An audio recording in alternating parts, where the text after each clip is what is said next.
Lee's live stream session. And today I've got Lee Scharfstein calling in from Westport, Connecticut. Mate, how you doing this evening? Hey, I'm great, Barry. How are you? Yeah, I'm very good, And thanks. for me this morning. Yeah, so grateful you're here. So Lee's the founder and of Ceaseless Creative, the ICMO and founder of Ceaseless Creative, a creative brand communications platform, which is the essence, a modular full service agency minus the full service agency. So I'm excited to dive in and to understand a little bit more around, I've never heard of an ICMO before. Just before we do though, I want to say welcome to everyone who's joining us live today, wherever you are in the world. So grateful that you're here. Rafi from my team is going to be across all the different platforms today, answering, feeding your questions through to us here. So please, let's make this as interactive as possible.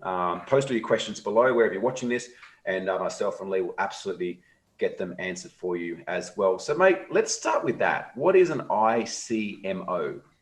Well, okay, so an ICMO is, traditionally an interim CMO. Okay, so interim CMOs generally come in at the start of the process of a brand. Also, startups don't really have the money to have like a full-time, CMO, right? Especially one that has, built major brands. So, where I come in and where I like to operate in like the startup space, as someone who has like a deep background in, creative communication and content development, and branding and strategy as kind of like my career progressed, I found that there was a space for this, to take this sort of like more traditional role that does exist. But I sort of like rebranded a little bit. Like, I like to call it an ignition CMO, because really that's what you're doing, right? You're coming in, you're taking a product or a service and you're helping to like really ignite, what's going to make that exciting for their audience. And also, doing all the things that, that brands need to do, like make sure you're finding who your audience is, where they are, and how to speak to them. Yeah, fantastic. And you've been at the helm of the business strategy and driving brand growth for some large companies, Kapari, Samsung, GE, Peloton. Sort of tell us, like, I'm curious to know what makes a great brand, do you think? Well, so yeah, I mean, just to clarify, like, for like in the larger brands, like I've really led more like the creative communication, programs. So, I've taken that knowledge and, kind of bringing that to startups. But what makes a great brand are brands who really know who they are and who they're serving and how they're serving them, right? It's like, brands who are, they're solving a problem, right? And the brands who really believe in what they're doing and then can translate that, their brand essence, and make sure that everybody in their company and everywhere and every kind of touch point where a consumer interacts with that brand, they're sort of getting the same core message. And that's, in essence, that's what really makes a great and powerful and lasting brand. Yeah. How do you see that or does it differentiate to, say, the core values, the vision, mission, and values of an organization and the culture that's created? Do you see that there's a separation? Do you actually see, in fact, that they're the same thing? There should not be. I mean, all too often there is, but there should certainly not be. I mean, they should all, again, like, we were just talking about earlier, like, brand storytelling, right? It's like, it's kind of like a buzzword, but what that really means is that, your core values, are really expressed through how you talk about that brand and how you act out in the world. So there really should be no difference whatsoever between those things. Yeah, I love that. So that being said, like, do you feel that that's the place that you start around this, is to identify within, because you've had the, I guess, the opportunity to work with some really large companies and get to see behind the scenes of what goes on in these great companies. But furthermore, you've also now got a business that does actually serve a lot of startups as well and help startups to identify their brand and launch their business and so forth. Like, does it start with core values and vision and mission? Does it start, like, where do you start on this I guess this process of discovery? Yeah, I mean, and you're absolutely, that's exactly where you start. And I'll tell you, because all those things are free, right? Like, it doesn't cost you anything to, really know what your mission and your vision is and how you're serving people.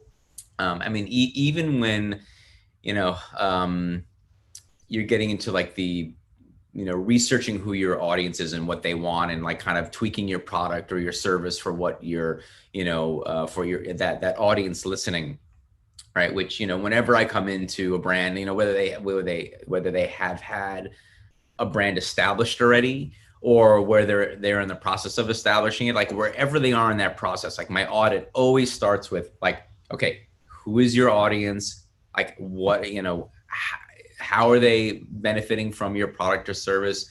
And, doing that research. And that research for a startup often just includes like literally calling, emailing, current customers and say, hey, look, can you chat? Like, can we talk? I mean, obviously when you have like, when you have larger budgets, like let's say, I mean, I definitely enjoy working with startups who have some, some cash, right? They've had some funding and they have some money now that they need to spend, and they know that, they know they need to spend about, somewhere upwards of 50%, 50 to 70% of it on marketing, right? Because what they have to do is they have to get the, someone obviously believes in that product. They're putting their money where their mouth is. And now it's about, communicating what that brand is out into the world and getting brand recognition and reaching their customers. So, you can spend money doing that research. And again, I always, start a brand audit with like, okay, so where is your audience? Who is your audience? And if you don't know, let's find out who that is. And generally, like the way you start that with a brand is, let's talk to your current, to your current customers, right? And interview them, and then again, if you have the budget to do so, like you do some more in-depth, market research, qualitative and quantitative research. So do you think, because I guess there's various stages of startups, right? There's startups that is someone that kind of goes into business, they try to offer everything to everyone, which is the way a lot of startups start. And then over time, they start to kind of, I guess, hone down on the types of clients they want to serve and the types of products they want to give. And I remember, I think it was the founder of LinkedIn that said, if you're not embarrassed by your first product launch, you launch too late. Yet what we're talking about here to some degree is startups that have a bit more of a clear understanding of who their core customer is and their product they're serving. Is that because they've done some element of market research, or are they still very much, I guess, at a similar stage, they've just got more backing behind them? I mean, that's an interesting question. I feel like it's just to think about it. I think it's a combination of things. I think it's a combination that the marketplace is very crowded. Yeah. Right. With the internet and social media and platforms like, Amazon, Facebook. There's also, a trend for, there's been a lot of entrepreneurs, more so now than there ever have been. So I think differentiating in the marketplace, as opposed to bringing a more general service and then figuring out the bits and pieces of what people really want. I think, back, 10 years ago, 15 years ago, companies started like that, or, could start like that a little more and had that sort of runway. But now it's like, you don't even have that runway. So, so people are getting into their niche quicker, which I don't think is a bad thing, right? Well, I think it's got to happen at some stage if you want to build absolutely a profitable business, and better to happen earlier on than years down the track after you've served a whole bunch of clients that don't really bring you joy and fulfillment. Yeah. Got some questions here. If you are watching live, welcome to the show. Please post all your questions below, be sure to be answered. Question here from Kevin from Sydney. Was watching the live stream last night with a mutual friend of ours, actually, Ronan Leonard. Ronan was saying about hypernormalization was wasting marketing effort.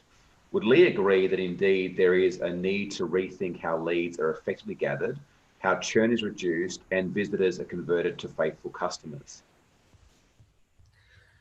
I mean, that sort of gets into like the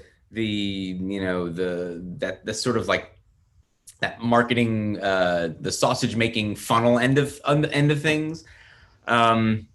Which again it's certainly, having like a go-to-market strategy and your customer acquisition plan. I mean, that's like, way further down the line than where I like to focus. It's sort of like at the end of the journey, and it's at the point where I'm sort of, kind of handing off, to either like a team or an agency or, people that I put in place with a brand. So, again, it's a good question. It's just not where, like my focus is generally. And like, they're frankly like, those kinds of systems, like, that's not where, that's not my expertise. Yeah. So yeah, go ahead. It's an interesting point, Kevin, that you shared, and great question. Thank you so much for asking. Yes, excellent question. And again, though, I think this is where I see often us as business owners focus on almost the wrong area to some degree. And I see often a lot, we're being marketed to that we need to go and build these fancy sales funnels, and we need to be across multiple chat forms, and we need to be omnipresent. And it's like there's a lot of this focus, and we're marketed to that we have to do more, produce more content. And as you said, it's kind of like down the path here. And this is something very much that we teach the game changers too, that 80% of the lifting is done around identifying your niche and creating your offer. That's 80%. I know for me, when we very first started marketing, it's like 20% was like, oh, who are we going to target and what we're going to present to them. And then 80% was building the funnel out and writing the copy and building the email sequences. Whereas obviously with time, with feedback, with mentorship, realizing that if you spend 80% of your time actually digging deeply on your core customer, which I believe is the end of the funnel that you play at right up the front, digging deep on your core customer, identifying who they are, what they're about, what communicates to them, what speaks to them, take that then to a team. It's very easy to go and build a funnel out. It's very easy to build an acquisition machine out because you have identified specifically who you're targeting and how you're targeting them. That's 100% correct. And again, like that, not that it wasn't a great question, but that is a trap that I see, young companies and brands fall into. It's like, oh, I need this thing. I need the website, and I need the funnel, and I need the system. And once I have those things, like the money will flow. Yeah. When it's like, when you do all the work, that is again, so the work that I focus on is the work that's not, the process. It's not like, it's hard to define that process, right? It's a lot of intangibles go into it. A lot of, like soul searching and research and, just writing go into it. It's like, if any of you out there have a practice of just like a personal practice of like journaling, right? Just writing down your thoughts and writing down, how you want your day to go and how you envision your life. I mean, that stuff is, it's so important, right? And you can have the system that helps you do that, but just buying that system doesn't do it. Like you have to kind of do the work that's more like, okay, so who am I? Like, who am I as a brand? Like, who am I talking to? Like there's, my one key to all marketing, again, it's going to sound super simple, but it's meeting people where they're at. Yes. You have to meet them where they're at. And again, like that's a very simple statement, but there's so much that goes into doing that you need a map, you need a framework. Yeah. Right. So, and I can get into that, but let's, I don't want to kind of go down a track before we, Yeah, I'm so grateful you brought that up because we're a client of ours who owns a roofing business in Townsville. And I spoke to him in March as COVID was kind of kicking off in Australia. And he was booked out. Things were going gangbusters. And then next minute, I get a text message from him in April saying that he needs to look at, doing something with his membership because he's got a month's worth of cash left. Work had completely dried up. And I just wrote, it was just on Facebook Messenger. I wrote back and said, like, are you still generating leads? He's like, we were, but it stopped. And I knew that he's working with the external agency. I said, well, have they altered the communications to the marketplace? He's like, well, no, nothing's changed. And so I sent him through a voice message and I said just that. I was like, man, people are still spending money, but they're not spending money in the same way. Right. So it's your responsibility as a business owner, as a marketer, to first and foremost, meet them where they're at, meet the conversations they're having inside their head, and let them know why now is the right time to be working on their home. Why now is the right time to be restoring their roof or, doing the solar and so forth. And through that, it was like a 1.5-minute voice message. He went back to his marketing company, said, hey, we need to meet them where they're at, changed communications. Within 24 hours, he had 6 leads come through. He ended up having the biggest month he'd ever had in business, ever had in business, through meeting his customers where he's at and just slightly altering the message. Now, the product was the same. The offer was the same. It didn't change. What changed was the bridge he created between where his customers were and where his servicing was. Yep, absolutely.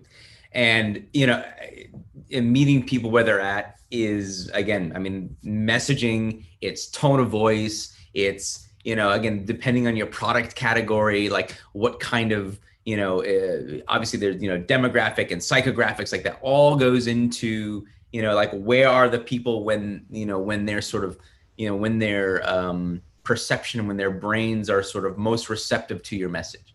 It's all those kinds of things that you can, spend a lot of time like drilling into, and, it's like and the insights that you can uncover in just that exercise alone are just, that's what like really is exciting for me, right? It's like discovering those insights and then saying, okay, great, let's test that. Let's see how that works. And then, and then it's like, you're always doing that. And there's always like that cycle of, when it comes to like, your messaging, your core, obviously your core message, like you just said, your core message, your core offering, your brand stays the same. And obviously, I mean, there are people who need to work on that too, but let's just assume for this, that you have, a solid product or a service that, that is really beneficial to your customers. That process is never ending. Yeah, absolutely. Like really, really good point that you make. And again, like, I think that it's very easy for us to focus on the tangible. And I talk about this like a lot in my book as well. Like, people want to focus on the funnels and making sales because they can gain this immediate gratification for like, I've taken an action, I've got some form of result. But there's a huge limitation on that, and it's very much playing the short-term game. And, like I remember when I first started coaching, my first year, I did like $1 million, $938,000. I turned in my first year, no website, no Facebook page, no paid marketing at all. And the key to that was knowing my clients and knowing my service. And once I was crystal clear on that, it's a matter of just finding, well, where are they hanging out? Where are people with these problems hanging out? Who else is serving that market? It didn't need to go and create a website or run paid advertising. And in fact, if I had it, I wouldn't have made that much money. I wouldn't have grown that fast. And I think that's the differentiator, is that once we understand our customer intimately and what we're offering them, it's very easy to understand where they're hanging out. Yeah. Question here from That's when it gets exciting, right? That's when it gets exciting, and you can start, playing with your messaging and getting more creative and kind of, I mean, I love seeing brands go from that sort of, they have some solid brand messaging to getting into their sort of, creative communications and brand storytelling in their communications. Like that's where, you can really start to like dig in. And like, once a brand has built that scaffolding, right? Like that scaffolding, like, brands, again, like brands have been around for a long time. You think of like your, Apple, Samsung, Verizon, it's like they, who they are, and then they can kind of go do kind of wild things off to this side and wild things off to that side. And they can hang out off that scaffolding like really far sometimes. Right. And, and experiment with, other kind of wild, like, communications or offerings, and find out what works and what doesn't work. And that's how they expand their marketplace. But you can, but as a younger brand, I encourage brands to think along the same lines, right? It's like, okay, so let's first like build that scaffolding, right? Let's build that foundation and that base, right? And then, and then like you can even think ahead about, about these things, but that's, it's like, this is where you are. So this is, let's get there first. Yeah. Yeah. Kevin here, if you're watching live tonight, welcome. Please post all your questions below. We'll get them answered here. Kevin, thanks for the first question. Just one more. What's Lee's favorite guerrilla marketing story? Granted, it's not the 90s anymore. It's all automated, etc. But would you recall some very cost-effective marketing experience you've had? I don't know if he's talking about something I've done personally or something that was done out in the world. And I guess so, one of my favorite success stories, and it's more of like an internet guerrilla marketing success story. It's not, not a experiential guerrilla marketing, but was a Dollar Shave Club.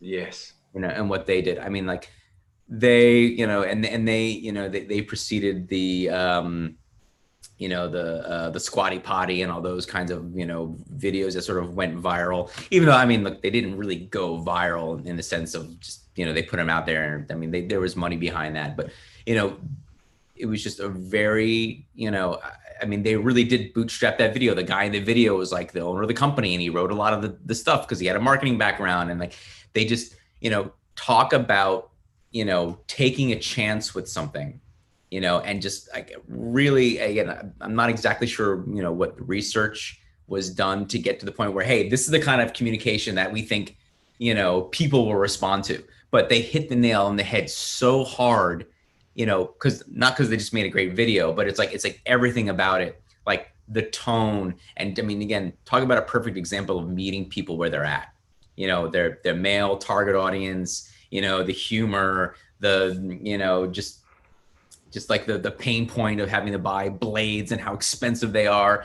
I mean, again, like I mean, I say that, in the world of the internet, that was definitely guerrilla marketing at its finest. Yeah. I still fondly remember that ad. The moment you said it, I was like, yes, I remember just laughing my ass off. I mean, it was so great. Yeah. Yeah. What have been some of the most exciting projects you've had a chance to work with, like brand developments and so forth? Let's see. I mean, there have been a lot over the years. I mean, so I'll talk about, the project I did for Stella Artois. Right. So this is back in like 2015. And this is like really where, this 5 years ago, this is really where sort of my journey as a professional, became more about the brand building and not just building out the brand communications. Right. So obviously you learn a lot about the brand when you develop, comms programs and execute on creative and, and make the marketing assets. But with Stella Artois, it's like we had such a deep dive into that brand and how that brand was built. And then creating like basically a first of its kind, influencer campaign, which is really what it was, right? Where we had, we hired,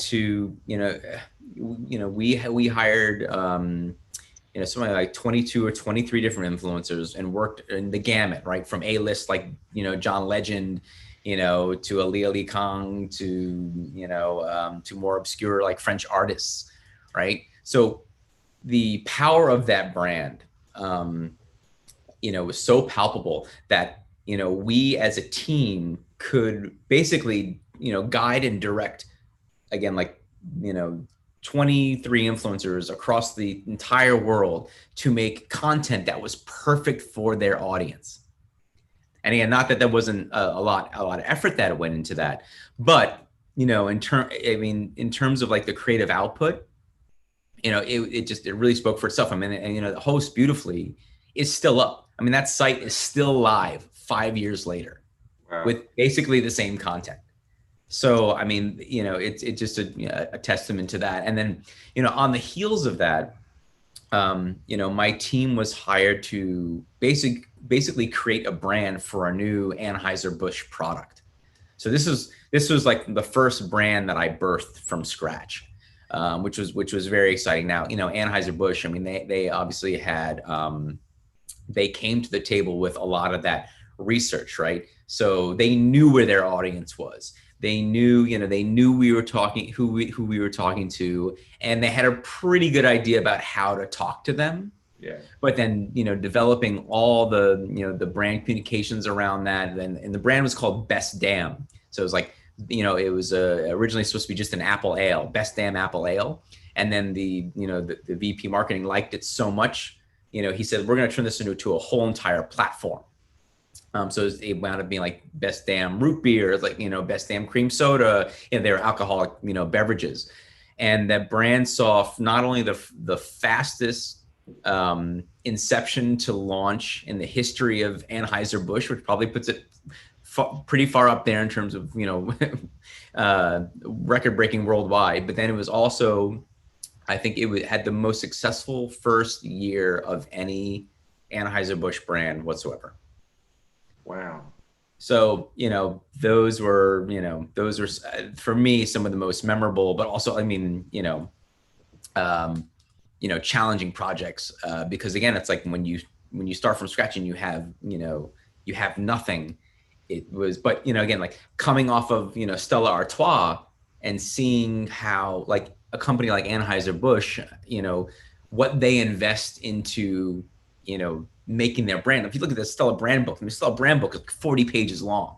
Wow. And there's every detail. There's so many details about, about the, how their consumer, acts out in the world, and, what their preferences are, for like television and music, and, and food, and like, everything like this, completely not even related to, to the beverage space. But, that for me, I mean, that year I spent with Anheuser-Busch and, leading the team on that, like that was really, better than, any like, marketing MBA, I feel like, you could have. Yeah, mate, that's extraordinary. That's phenomenal. I'm curious to know, before I do, if you're watching live, please post any questions or comments you got down below. We'll be sure to get them out to you guys, and hit the like button and let us know that you are there watching and joining us this evening. Curious to know, like, if you were to like bootstrap a company from scratch, what would be the first thing you'd like what would your steps be? What would be the first thing you'd work on? How would you go about it? All right. Let's see. Obviously, some things are category dependent. Yeah. And if you had a product or a service established already, I mean, because the first thing is the product, right? Yeah. It's like, if I'm coming into something, the first thing that obviously I'm concerned about as a marketer is the product, right? And then let's just assume, for the sake of this argument, that it's a great product that's well thought out, well designed, or a service that's that's really well conceived and put together. Yeah. Then we get into what we spoke about earlier. It's like, okay, so what are the core values? How are you helping your customers? Who are your customers? I mean, it's really all about who this product is going to benefit, and that's the first place we always start. I always do founder interviews, right? Extensive founder interviews, like what really drives them, what and it's it's really, you can it's the sniff test for whether a brand, I think, is really going to be successful. Yeah. Is when you have that conversation with the founders. Like I remember, so a perfect example again is uplussleep.com. Yeah. Mattress in a box company that that's another brand built from scratch. So when I met those founders, they only had a product, right? But you had a group of founders who came from the industry, right? Their vision was not to take down Casper or anything, because that was not really they just wanted to provide a something different in the marketplace, right? A great product that was made and sourced in the United States, that was made fresh to order, that was also just a really comfortable mattress. And like I knew, and they they had such a passion for that, as well as building a social mission, like from the start, which is another thing which we're, even though that they're, the mission that, they wanted to benefit kids somehow. Right. So just knowing that that was part of the core of what they wanted to do. And they're like, oh, we're not sure how we're going to do that. And that's, again, that became part of the process, just about building the brand just as much as anything else of, building the aesthetics of the brands and, the go-to-market strategy and audience testing and all that. It was really a testament to, how that project was going to go and how that brand was going to evolve. Yeah. I actually thought I saw an ad for those guys come up last week on my Instagram feed. Yeah, you probably did because, you probably were checking me out at some point in time and then, you got the pixel.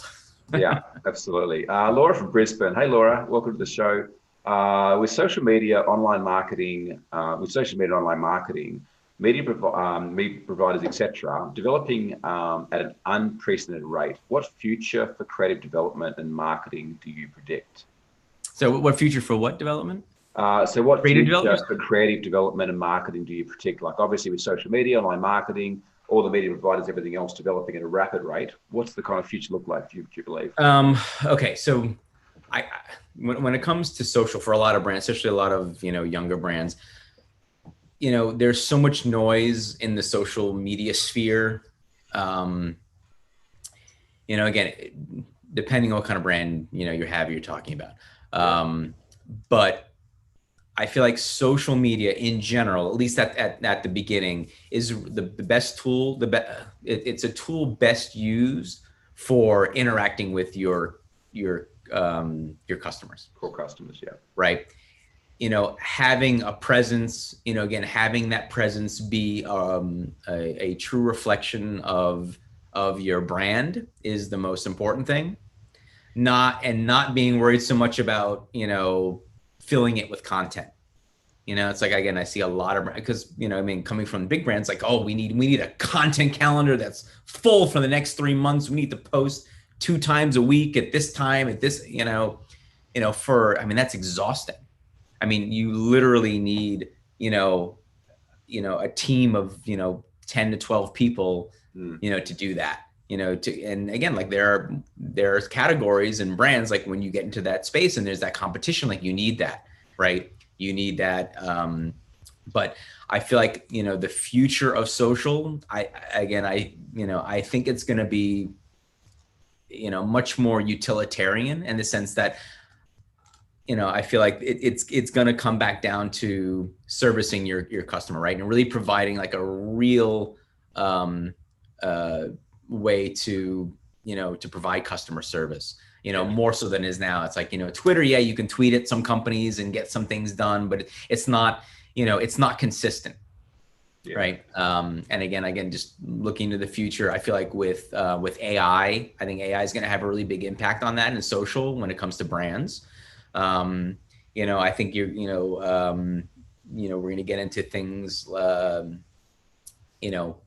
with like audio branding even more so than, we have now. So I feel like it's weird. I feel like, the Corona pandemic sort of, deprioritized certain things. And like, there was a big push for, audio and sonic branding and, especially with in social. And I think that's changed a little bit, but I think as the AI technology becomes better and better, you're going to see much more, again, like literal tone of voice coming through social via AI with a brand tone. And again, the brand tone is like going to be literal in terms of like, a like spokesperson, or even I can even see getting like celebrity spokespeople's voices that will manifest in like bot type AI exchanges on social.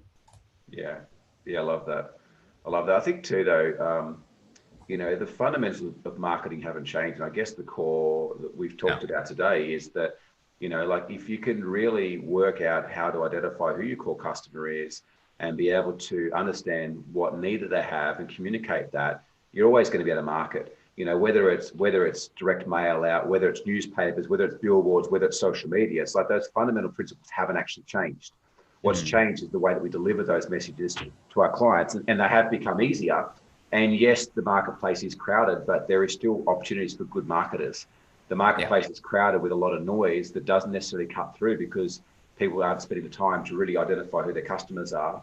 They're too busy, in that doing aspect of building funnels and sequences, not in where it counts, which is having real conversations with their customers and work how they can solve real problems as well. So, Lee, if anyone watching today would like to connect with you, what's the best place to find you and to understand more about what you do? Well, ceaselesscreative.com is the best place to go. If you wanted to go, I am, there's a form on the site you can fill out. If actually, you can go directly to it, ceaselesscreative/next, and fill out a form. And I'm offering to certain brands who qualify for complimentary consult for them. Again, totally no strings attached, free of charge, and that's sort of my commitment to helping younger brands. And if it turns into a partnership, great. But Ceaseless has, ceaseless.com, which is, a creative communications platform. A lot of the focus is on like the content creation. Yeah. So as I shift that more like into more the ICMO stuff is kind of more a little under the hood. So yeah, you have to dig a little deeper for that. So, you can email me, like my email address is right there on the website. Very accessible. So just check out ceaselesscreative.com and you can find me in all the ways. Easy done. We'll put a link down here below wherever you're watching this today as well. Mate, question I've got is if you were to have a conversation with the 10-year-old version of you, knowing what you know now, having been through what you've been through, what advice would you give him? What would you say to him? Can we take this out of the context of marketing or? Absolutely. No. Oh, okay. Yeah. My 10-year-old self. Well, it's funny. Like when I was 10, I did, I had to do this whole project. It was like one of the biggest projects I ever had to do at that time. Right. And I had to, make this whole book, and this whole book was like, it was like family tree, and I had to, write at the end. I had to write what it would say on my tombstone, and it was really kind of wow. It was really intense, like deep dive for a 10-year-old. And so what I wrote when I was 10 that I wanted to do with my life is be a film producer, and I had forgotten about that years later. And, in my arc, my career is like, I started out, I was like a math and science nerd. And I went to college for a double major in chemistry and economics, but I had this amazing, mentor professor in high school, in the performing arts. Wow. And I developed this love for acting and performing, and I switched my major to communication and theater and film. I decided I wanted to, direct films, and I got into film production, like coming right out of college. That was, just, I'm going a long way around to answer this question. But it was, it was really, I wish I'd done that sooner. I think if I had told my 10-year-old self, like, hey, just do that sooner. Don't do, look, it's good to explore a lot of different things and things that you're also good at, right? Because it's easy to fall into the trap of doing the thing that you're good at naturally, as opposed to, the thing that you're passionate about that might take some effort to develop that skill or to hone that. Like, don't be afraid of that. Yeah. Don't just default to what you're good at, because that's kind of what I did for a while, is defaulting to what I was good at. Love that. Wise words, and a message to the 10-year-old version of all of us out there. Lee, I've really enjoyed hanging out today. If you are watching, many of you already know that my new book is released on the 3rd of August.